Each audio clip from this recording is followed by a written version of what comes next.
Жастар рэп тыңдасын, хип-хоп тыңдамаңыздар. Мен бір сөзімде бар, қазақпыз ғой бес, ақыр заман жаңа ағамыз айтып отыр ғой.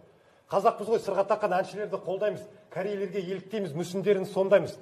Еркек сымақ қатын тексіз 91 деп жарысталдық. Қазақтар, қалайдар қарай?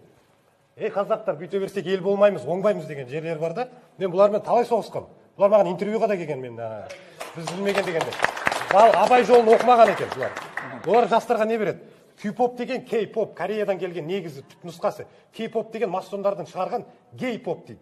Яғни, мына жерде отырған жастардың бәрі ертең мақсаты осылардың бәрін көгілдір жасау. Яғни, ол қалай дейсіз? Мысалға, қарындасымыз отыр, қасында жігіті.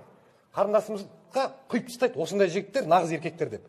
Сосын амалсыздан қасында отырған жігіт солай ана қызға ғашықты, солай киінуге тура келеді. Сырға тағады ол да. Себебі ол қызға ұнау керек. Сондай мақсатпен жасалған негізі. Бұл балалардың кінәсі емес. Бұл Ерболаттың жасаған. Мен ол соттатам,